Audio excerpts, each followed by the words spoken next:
We're very lucky to have with us Dan Ariely, author of Predictably Irrational. Yeah.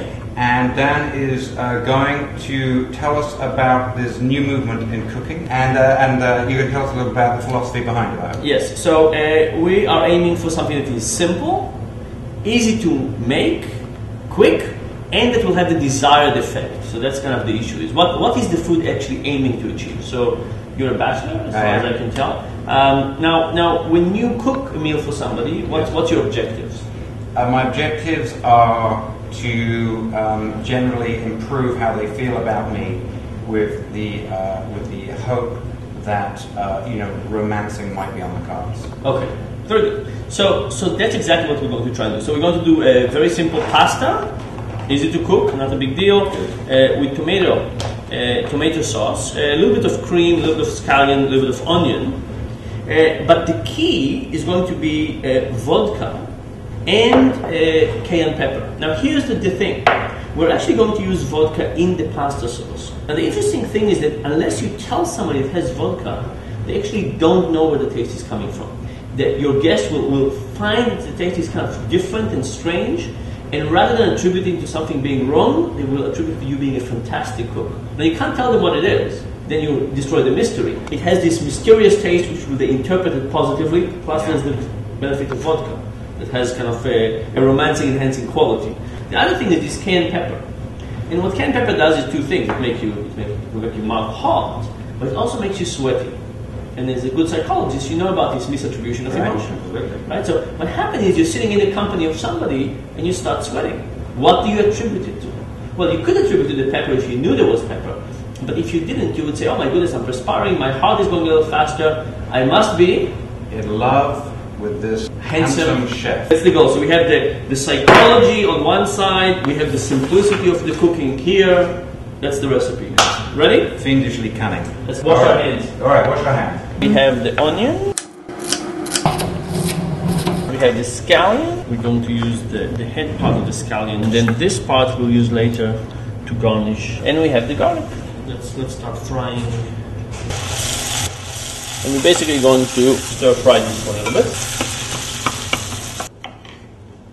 So there's a few other important concepts to think about. So one of them is that, as you know, people don't really have a good understanding of what they're tasting and how good it is. So a big part of it is in the description. Okay. Succulent, hand-carved tomato. So start thinking about description. Right, okay. Exotic, something with lots of investment, thoughtfulness. Okay. Drizzle is good. Imported or something that's come a long way, a lot of work went into it. Now, the few next ingredients, we have vodka, which is very important. We have cayenne pepper. Yeah. This is to make them sweat. That's right. But you don't want to make them sweat that they will know what it is. It's important that there is a way to think about the sweatiness is coming from you, not from the sauce. All right. So if it's too spicy, I think it will become clear. Right. We're going to add a little cream. Okay. And the cream is going to take the edge off the spiciness a little bit. Okay. And going to make the whole thing a little sweet. I think it's about experimenting, and it's about willingness to try new things. So if you think about it, what we know is there's diminishing returns about enjoyment of food. Right? And this works both within a dish and across dishes. So if you eat the same thing, one of the best diets is just to eat one thing. Because how much can you eat? Even the thing that you like the most, how much of it can you eat? Very quickly, you get to the diminishing return. If you want somebody to eat more, then you want to create variety. And you can create variety in two ways. You either create multiple little dishes that add variety, or you can create a dish that is just not as smooth. Think about this. Some bites will have a lot of tomato, some bites will not, some will have scallion, some will not. And that actually creates variety within the dish. But the variety actually makes the whole experience better. Now, the vodka thing, you said the idea of the vodka thing was it's something unusual. It's unusual because it's bitter. Could I put anything unusual in? Why vodka? Why not just anything? Vodka also has alcohol. Which will do what? Prime the person. And reduce the inhibitions. Okay, so now it's just about waiting for this to boil, and then we'll add a little bit of the scallions, we'll add a little bit of the cream, and we're ready. So this is about operations.